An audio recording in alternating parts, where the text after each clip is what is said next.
Hello everyone, welcome back to this channel. आज के इस वीडियो में मैं ओलिव बोर्ड पे जो अभी IBACI का लाइव टेस्ट आया हुआ है जो कि 8 और 9 जनवरी को लाइव रहने वाला है, उसका मैं मैथमेटिक्स का वीडियो सॉल्यूशन देने वाला हूँ। ठीक है, अगर आप लोगों ने अभी तक टेस्ट नहीं लगाया तो पहले जाके आप लोग टेस्ट अटेम्प्ट करें, उसके बाद आप आके यहाँ पे वीडियो सॉल्यूशन देख सकते हो। ठीक है, तो ये मेरे बारे में थोड़ा सा एक ब्रीफ इंट्रोडक्शन है। आप लोग देख सकते हो कि मेरे किस किस एग्जाम में मेरे मैथमेटिक्स में क्या क्या मार्क्स रहे हैं। तो आइए अब आगे चलते हैं। तो ये हमारा पहला क्वेश्चन है।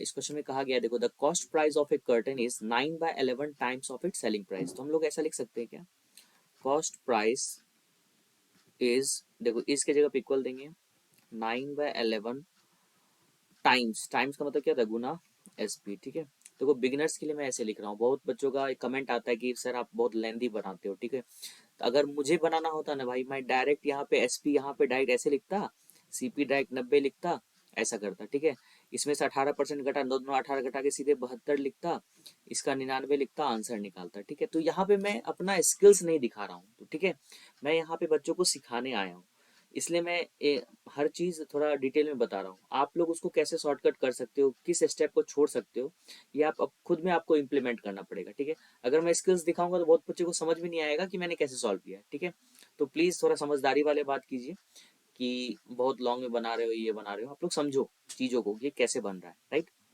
अब देखो इस SP को मैं इधर मल्टीप्लीकेशन में, इधर क्या हो जाएगा, डिवाइड में। राइट, अब देखो हम लोग CP को डायरेक्टली 9 भी मान सकते हैं, SP को 11 भी मान सकते हैं, 9x भी मान सकते हैं, 11x भी मान सकते हैं, लेकिन ऐसा कुछ नहीं मानूंगा।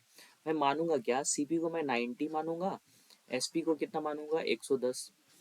ऐसा ही क्यों लिया, 9 और 11 क्यों नहीं माना, जस्ट अभी आपको पता चल जाएगा। देखो यहाँ पे क्या कर रहा है, if the cost price of the curtain is decrease by 20%। अब इसका अगर 20% निकालोगे ना, 18 आएगा। तो 90 में से अगर 18 में यहाँ घटाता हूँ तो क्या आ जाएगा, 10 में से 8 गया 2, 8 में से गया 7, 72। तो नया CP जो हो गया वो 72 हो गया। और कह रहा है selling price is also decrease by 10%, मतलब सेलिंग प्राइस जो है उसको भी 10% से घटाया जा रहा है। तो 110 का अगर 10% निकालोगे ना तो कितना आ जाएगा, 11 आ जाएगा। तो अगर इसमें से 11 घटाओगे तो ये कितना आ गया, 99 आ गया। तो पूछ रहा है then what will be the profit percent, नया प्रॉफिट परसेंट क्या होगा। तो इन दोनों का डिफरेंस ही हमारा प्रॉफिट होगा ना। घटाओ 90, कितना हो गया, 9 में 7 2 गया 7, और यहाँ 27, 27 बटे CP, CP हमारा 72 इंटू 100%। देखो ये 9 से कट रहा है ना, 9 तिया 27, 9 आठे 72। ठीक है, 9 तिया 27, हाँ, और 4 से काटो, 4 दूना 8, 4 से ये 25 बार में कट गया, तो 25 तिया 75, 75/2, 75/2 कितना होता है भाई, 37.5%। ठीक है, नेक्स्ट क्वेश्चन पे मूव करते हैं हम लोग। देखो इस क्वेश्चन में क्या कर, देखो कभी भी ये क्वेश्चन आए तो मैक्सिमम टाइम डायरेक्टली मैं यहीं पढ़ता हूँ। ठीक है, इसे बाद में देखता हूँ अगर जरूरत पड़े तो। The difference between the total quantity of guava, मतलब अमरूद, sold by all vendors and the total quantity of oranges sold by all vendor is, difference निकालना, जितने भी फ्रूट वेंडर है ना, इन सब के द्वारा बेचे गए गुआवाज और बेचे गए ऑरेंजेस का डिफरेंस। तो अलग अलग सबको जोड़ के नहीं घटाना है, देखो यहीं पे डायरेक्टली हम लोग घटा सकते हैं, सीधे यहाँ पे घटा दो, माइनस प्लस के साथ लिखना है। ठीक है, 70 माइनस 150 माइनस 80, 90 माइनस 80 प्लस 10, 80 में से 60 गया प्लस 20, 100 में से 120 गया माइनस 20, 60 में से 100 गया माइनस 40। देखो ये यहाँ से यहाँ कटा, कट गया।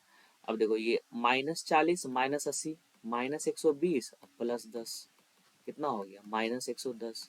तो यही हमारा आंसर हो जाएगा, 110 kg। ठीक है, नेक्स्ट पे चलते हैं हम लोग। अब देखो इसको मैं दो मेथड से बताऊंगा, एक पहले शॉर्टकट बताता हूँ, उसके बाद मैं इसका बेसिक बता दूंगा। ठीक है, शॉर्टकट देखते हैं। The average of 10 numbers is 21। 10 number है, 10 नंबर का एवरेज कितना है, 20 है। यहाँ मैं 10 लिखता हूँ, ये एवरेज हो गया हमारा, ये नंबर हो गया। क्लियर, फिर यहाँ पे 8 नंबर हैं जिनका एवरेज कितना है, 23 है।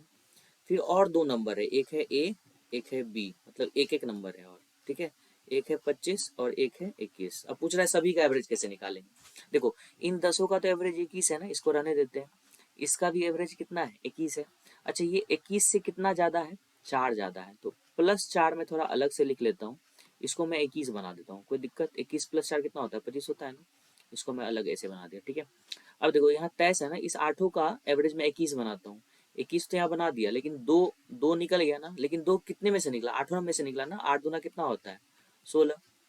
तो अभी मैं देखूं तो इस 8 का भी एवरेज 21 है, इस एक का भी 21 है, इसका भी 21 है। एक्स्ट्रा नंबर कितने हो गए यहाँ? 16 4 20, 20 एक्स्ट्रा नंबर और है, ठीक है। और ये 20 नंबर जो है, और नीचे टोटल नंबर कितने हैं देखो, यहाँ पे टोटल नंबर अगर देखा जाए तो 10 8 18 18 2 20।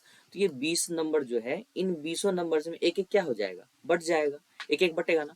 अगर 21 में एक जोड़ देंगे तो 22 हो जाएगा, यहाँ भी एक, यहाँ भी एक, यहाँ भी एक। तो टोटल हमारा एवरेज कितना आ गया? 22 आ गया। तो ऐसे डायरेक्टली आंसर लगा सकते हो। दूसरा यही तरीका है सिंपल, कि sum of numbers divided by total numbers. इन दोनों का सम करोगे तो 210, मतलब टोटल सम निकालेंगे तो एवरेज इंटू नंबर करते हैं ना, तो 210 आ जाएगा। 8 गुना 23 करो तो 8 दूना 16 160, 8 तिया 24, तो 184 plus 25 plus 21 plus 25 plus 21 divided by 20। 10 number यहाँ, 8 18 नंबर, 19वां नंबर और 20वां नंबर। इन सबको जब जोड़ोगे तो कितना आ जाएगा देखो, 25 और 21 46। 46 यहाँ अगर मैं लिखूं तो 6 4 10, 10 डायरेक्ट जोड़ता हूँ देखो, 80 18 4 22, 18 4 22 220, 230, 230 और 210, तो 440 बटे 20 कट गया तो कितना आ गया? 22। ऐसे भी निकाल सकते हो। नेक्स्ट पे चलते हैं हम लोग। What is the average number of students studying in college S over the given years? S में जितने बच्चे पढ़ रहे हैं सबका एवरेज निकालना है। देखो सबका एवरेज निकालना कितना आसान है। देखो यहाँ पे सब क्या है, 4 4 4 4 4 400, तो पहले ही सबका एवरेज हो गया। बचा हुआ उसको जोड़ लो ना, 30 50, 30 50 कितना होता है? 80, 80 80 160, 160 20, 160 20 180, 180 80, 18 26 260। टोटल कितने नंबर है? 1 2 3 4 5, 5 से डिवाइड दो, 25 25, 5 दूनी 10, 52 इसमें जोड़ दो, एवरेज कितना आ गया? 452। तो ऐसे आप बना सकते हो शॉर्टकट। नेक्स्ट पे आते हैं। पूछा which of the following interest received is higher after 2 years, ठीक है। तो सब में देखो सिंपल इंटरेस्ट है। पहले सिंपल इंटरेस्ट का फॉर्मूला समझते हैं। सिंपल इंटरेस्ट का फॉर्मूला होता है P into R into T by 100।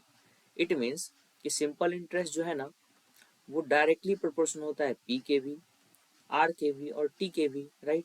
लेकिन यहाँ पे टाइम जो है ना सब में कांस्टेंट है। मतलब ये हमारा कांस्टेंट हो गया 100, तो पहले से कांस्टेंट है, दोनों को हटा दो।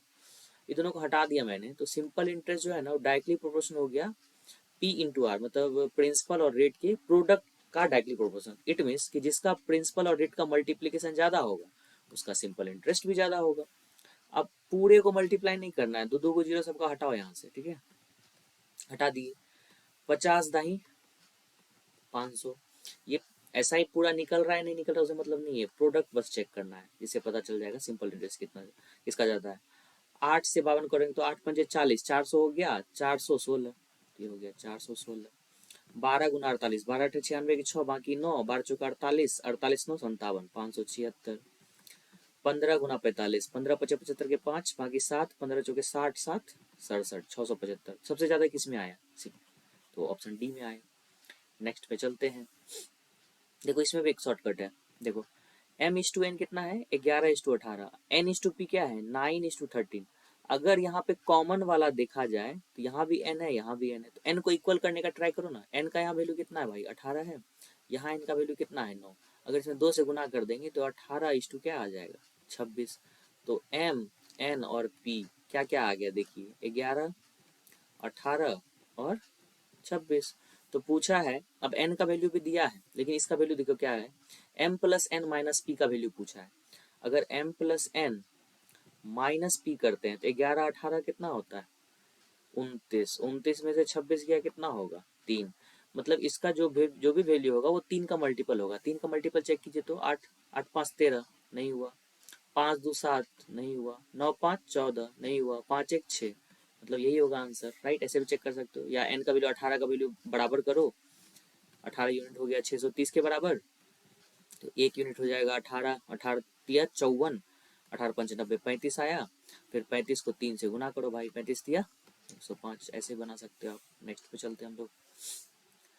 8 डिजिट नंबर इतना इज डिविजिबल बाय 36। अच्छा कोई भी नंबर 36 से डिविजिबल होता है ना, इट मीन्स वो 9 से भी डिविजिबल होगा और 4 से भी डिविजिबल होगा। 4 का डिविजिबिलिटी क्या होता है? लास्ट का 2 डिजिट जो होना चाहिए 4 से कटना चाहिए।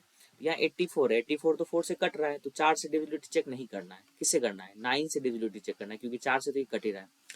9 से डिविजिबिलिटी के लिए 9 को सबसे पहले काटो, 9 यहाँ इसको काट दो, काट दिया मैंने। देखो 6 6 12, 12 8 20, 20 7 27, 27 भी 9 से कटता है, इसको भी काट दो भाई, सब कट गया। बच गया के 8 4, 8 4 12, 12 में कितना जोड़ेंगे, 18 आएगा, 12 6 18, तभी तो 9 से कटेगा ना, तो इसका मतलब के का वैल्यू कितना हो जाएगा, 6। नेक्स्ट पे चलते हैं हम लोग। The marked price, the mark price of article B is 800 and, अरे एक सेकेंड, क्वेश्चन आधा दिख रहा है मुझे, अच्छा सॉरी, हाँ यहाँ एक क्वेश्चन देखो, two articles A and B are sold at different prices, दो आर्टिकल्स ए और बी को अलग अलग प्राइस पे बेचा जा रहा है, selling price of which article is more, किसका सेलिंग प्राइस ज्यादा होगा ये पूछा जा रहा है। पहला देखो, the mark price of an article is 1200, ए का जो है मार्क प्राइस वो 1200 है, ठीक है, and it has been sold after two successive discount of 15% and 20%।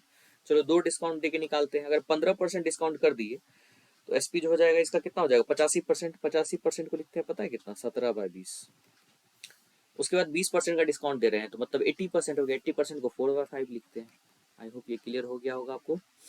20 पंचे कितना होता है भाई, 100, 100 में दो को जीरो हटा दो, 12 गुना 17 चौके 68, 12 अठे 96 के 6, 12 अठे 96 के 6 बाकी 9, 12 छः 72, 72 9 81, मतलब 816, इसका आ गया सेलिंग प्राइस 816। दूसरे का भी तो निकालना है, the mark price of an article is 800, ठीक है, उसमें डिस्काउंट दिया जा रहा है 8% का, 8% का डिस्काउंट कितना परसेंट होगा, 92%, कितना परसेंट होगा, 92%। अच्छा इसको देखो करने का भी जरूरत नहीं है भाई, 800 तो लिखा हुआ था ना, 800 में 8% का डिस्काउंट दे रहे हैं, तो 800 से कम वैल्यू आएगा, इसका वैल्यू 816 आया है, दूसरे को चेक करने का जरूरत नहीं है। यहाँ पे पूछा जा रहा है कि सेलिंग प्राइस किसका ज्यादा होगा, तो ऑप्शन ए जो है, मतलब आर्टिकल ए का जो सेलिंग प्राइस होगा वो ज्यादा होगा, दूसरे का निकालना भी नहीं पड़ा हम लोग को, ठीक है, ये यहाँ पे थोड़ा ध्यान देने वाला था। नेक्स्ट पे चलते हैं, मुझे बीच में पता चला। Kiru was left with rupees 409 after he spent 30% of the total money. What is the total sum of money he originally had? अपने कुल धन का 30% व्यय करने के बाद कीरू के पास 490 बचते हैं। अच्छा किसी के पास कोई भी रुपया होता है ना तो वो 100% माना जाता है, ठीक है, उसमें से अगर 30% वो खर्चा कर दिया, बचा कितना भाई, 70%, तो 70% का वैल्यू कितना दिया है, 490। तो पूछा है उसके पास कितना था, मतलब 100% का वैल्यू पूछा गया है। एक जीरो से जीरो कटा, 7 एकम 7, 7 सते 49, तो 1% का वैल्यू 7 आया, तो 100 से दोनों तक गुना कर दो ना, 100% का वैल्यू कितना आ गया, 700। नेक्स्ट पे चलते हैं हम लोग। A boy sold his old furniture for इतना at 15% loss. For what price should he sell the furniture at 6% of loss? देखो सीपी का देखो 15% का लॉस पे वो बेच रहा है, तो ये सेलिंग प्राइस हम लोग को दिया है, ठीक है, और ये सीपी है, तो सीपी में अगर हम लोग लॉस परसेंट लगा दे तो हम लोग को क्या मिलता है, एसपी मिलता है, तो 15% का लॉस हो रहा है, तो सीपी का 85% हमारा क्या हो जाएगा, एसपी। 100 में से 15 घटाने पे 85% कितना होता है, 17/20। क्लियर हो गया, 17 से काटो इसको, 17 कम 17, 17 दूना 34, 1200, ठीक है, और सीपी से 2 से गुना कर दोगे, 12 दूना 24, तो 24,000 आ गया सीपी। अब बोल रहा है कि क्या प्राइस पे इसे बेचा जाएगा जब 6% का लॉस होगा, अच्छा 6% का लॉस होने का मतलब कितना हो गया, 94%, डबल जीरो कट गया, 240 गुना 94 कर दो भाई, एक जीरो तो पहले आ जाएगा, 4 चौके 16, ऐसा कुछ है लास्ट में 6 वाला, देखो यहाँ से पूरा मल्टीप्लाई नहीं करना पड़ा, देखो यही आंसर हो जाएगा। नेक्स्ट पे चलते हैं हम लोग। What is the sum of first 40 even numbers, देखो sum of first 40 even numbers, question समझ लो पहले, ये कह रहा है, ठीक है, तो इसका जो फॉर्मूला होता है ना, ये फॉर्मूला होता है n into N plus one, क्या होता है n into N plus one, तो यहाँ n का वैल्यू जो है ना 40 दिया हुआ है, फर्स्ट 40 इवन नंबर्स, ठीक है, तो 40 गुना 40 प्लस 1 41, बहुत इजी क्वेश्चन था, 1640, फर्स्ट ऑप्शन ही हमारा करेक्ट आंसर हो जाएगा। नेक्स्ट पे चलते हैं हम लोग। विच of the following statement is correct, if A and B can complete a piece of work in 18 and 24 days respectively, then they take 10 days to complete the same piece of work while working together. ए और B बंदा दो बंदा है जो 18 दिन और 24 दिन में काम कर सकता है, ठीक है, तो बोल रहा है कि दोनों मिलके काम करेगा ना 10 दिन में करेगा, क्या ये सही है गलत, ये चेक करना है। तो 18 और 24 का एलसीएम जो लोगे कितना आ जाएगा, 72, तो 18 चौके 72 और 24 दिया 72, दोनों जब मिल के काम करेगा तो टोटल वर्क अपन टोटल इफिशियंसी 7, ये 10 पॉइंट समथिंग आ गया, 10 तो नहीं आया, नॉट इज इक्वल टू 10, तो पहला स्टेटमेंट रॉन्ग है। ठीक है, if A B C can complete 3 9 18 days में कर रहा है, 3 9 18 का एलसीएम 18 ही होता है ना, 3 6 18, 9 दूना 18, 18 एकम 18, when all of them working together they take 2 days to complete the same piece of work, तो टोटल वर्क तीनों मिलके काम कर रहा है, 6 2 8 1 9, 9 से डिवाइड दिए 2 दिन आ गया, तो तीनों मिलकर काम करेगा 2 दिन में खत्म हो जाएगा। इट मीन्स दूसरा स्टेटमेंट जो है वो करेक्ट है, तो ओनली 2 इज करेक्ट। नेक्स्ट पे चलते हैं हम लोग। Two pipes A and B can fill a tank in 4.8 minutes. If pipe A takes 8 minutes to fill it, then find the time taken by the pipe B to fill the tank. देखो 4.8 और 8 का अगर मैं LCM निकालूंगा ना तो क्या आ जाएगा, जरा देखो ध्यान से। तो हम लोग 48 ले सकते हैं क्या, 48, 48 ही क्यों लिया, 4.8 से जब काटेंगे ना तो ये 10 बार में कट जाएगा, राइट, और 8 से काटेंगे तो ये 6 बार में कट जाएगा, राइट। तो ये जो है ना पाइप ए है जो 8 मिनट लेता है, और ये पाइप ए और बी दोनों मिल के इतना टाइम लेता है, तो बी कितना टाइम लेगा, 10 में से 6 गया मतलब 4, तो बी को कितना टाइम लगेगा फिल करने में, तो टोटल जो इफिशियंसी टोटल कैपेसिटी जो है टैंक का वो डिवाइडेड बाय बी का कैपेसिटी, मतलब 12 मिनट में भरेगा वो, अगर बी उसे अकेला भरता है। ठीक, नेक्स्ट पे आते हैं। A train crosses a man standing on a platform in 15 seconds. If the train is 180 meter long, find the speed of the train. तो कैसे निकालेंगे, देखो ट्रेन का जो लेंथ है वो 180 मीटर है, तो वही लेंथ को हम लोग है ना डिस्टेंस मानेंगे, क्या मानेंगे, डिस्टेंस। ठीक है, और डिस्टेंस बाय टाइम, तो ये हमारा स्पीड आया, लेकिन स्पीड जो हमारा आ रहा है ना वो मीटर पर सेकंड में आ रहा है, इसको हमको कन्वर्ट करना है किलोमीटर पर आवर में, तो 18/5 से मल्टीप्लाई करना पड़ेगा, तो ये आ जाएगा किलोमीटर पर आवर में। सॉल्व कर लो भाई, 3 पचे 15, 3 छः 18, उसके बाद 5 से काट दो भाई इसको, 5 दिया 15, 5 छः 30, फिर से काटो 5 से, 5 सते 35, फिर 5 दूनी 10, 6 दूना 12 के 2, बाकी 1 7 छः 42 43, 43.2, तो थर्ड ऑप्शन हमारा करेक्ट होगा। नेक्स्ट पे चलते हैं। In an election 2 candidates contested, one candidate got 42% of the total vote and lost by 448 votes, then find the total number of votes casted। देखो मान लो 100% वोट जो है वो कास्ट हुआ, उसमें से 42% एक बंदे को मिला, तो दूसरे को ऑब्वियसली कितना मिला होगा, 58%, तभी तो दोनों को जोड़ के 100 पड़ेगा ना, तो ये लूजर है ये विनर है, तो लूजर जो है ना इसे कितने वोट से हार रहा है, देखो यहाँ पे 16% वोट से हार रहा है, तो यही 16% का जो वैल्यू है वो 448 है। 16 से काटो, 16 दूना 32, 16 अठे 128, तो 100% का वैल्यू कितना हो जाएगा, 2800। ठीक है, तो टोटल कास्टेड वोट जो होगा वैलिड वोट वो 2800 होगा। ठीक है, नेक्स्ट पे चलते हैं हम लोग। The area of trapezium is 242 centimeter square and two parallel sides are 17 centimeter 27 centimeter. The distance between these parallel side, तो area is equal to half into sum of parallel sides, मतलब दोनों का सम, तो 20 10 30 14 44 into distance between the parallel sides. ठीक है, 2 से ये कटा 22 बार में, 22 से ये कटा 22 एकम 22, 22 एकम 22, 11 बार में, तो 11 हो गया distance between two parallel sides. Next है, speed of boat is 12 kilometre per hour and the speed of stream is 3 kilometre per hour, find the distance travel in 5 hours. Distance is equal to 5 hours travelling up stream. Up stream में जो speed of boat होता है वो difference of speed of boat and speed of stream होता है, तो वो 9 kilometre per our आ जाएगा, राइट। तो distance is equal to speed हो गया 9 kilometre per our into time 5 घंटा, 9 5 45 किलोमीटर, हमारा क्या होगा, करेक्ट आंसर होगा, राइट। नेक्स्ट पे चलते हैं हम लोग। Find the volume of cone having radius 7 centimetre, slant height 25। तो हम लोग को ये पता होना चाहिए, अगर ये 25 है ये 7 है तो ये 24 होगा। ठीक है, तो हाइट हमारा क्या आ गया कोन का, 24, तो वॉल्यूम होता है 1/3 पाई आर स्क्वायर मतलब 49 इंटू एच, राइट। 7 सत्ते 49, 3 अठे 24, 22 सत्ते 154 सबको पता होता है, उसमें 8 से गुना करो, 800 के 32 के 2, बाकी 3, 15 अठे 120, 3 123, मतलब 1232, this is the correct answer. Next पे चलते हैं हम लोग।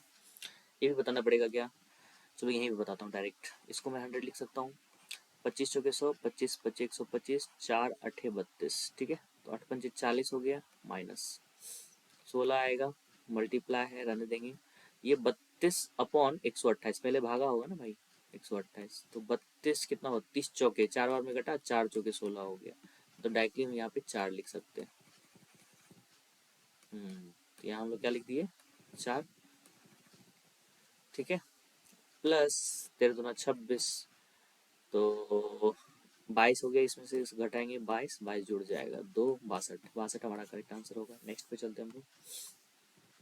What is the ratio of number of male students selected in 2015 and 2016 taken together? Male student blue colour वाला है, 2015-16, 15 में देखो कितना है ये, देखो ये एक गैप जो है ना, ये दोनों गैप, इस दोनों के बीच का गैप है ना 200 है, राइट। 200 है और 5 लाइन है, तो 40-40 गैप बनेगा, 40 पंचे 200 होता है ना, 40 40 80, 40 120, 40 160, इस तरह से। तो ये जो है ना ऊपर से है, तो 600 में 40 घटाएंगे तो कितना आ जाएगा, 560। 2015 में 560, 2016 में मेल का 800 सीधे लिखा हुआ है तो पता चल रहा है, तो 0 6 8 5 13 is to the number of female student selected in 2017-18, 2017-18 में फीमेल कितनी कितनी है देख लो भाई। 800 में 80 जोड़ दो, 880, और 2018 में तो 800 में से 40 घटा देंगे तो 760, 0 800 4 बाकी 1, 815 16, 1 0 से 0 कट ही गया, ओके ठीक है। 4 से काटो गया, 4 से 4 दिया 12, 4 चौके 16, फिर 4 चौके 16, 4 एकम 4, 34 41, तो थर्ड ऑप्शन हमारा क्या होगा, करेक्ट होगा। हाँ, मैंने सारे क्वेश्चन को बता दिया है। आई होप आप लोग को वीडियो अच्छा लगा हो। अगर वीडियो पसंद आया तो please like share and subscribe, और इसी तरह चैनल पे बने रहें, पूरी वीडियो देखें और कुछ ना कुछ सीखें। अगर कुछ आप लोग को इम्प्रूवमेंट चाहिए वीडियो में तो आप लोग मुझे बता सकते हो। And thank you very much guys for watching this video till the end, and all the very best for your upcoming examination. Thank you.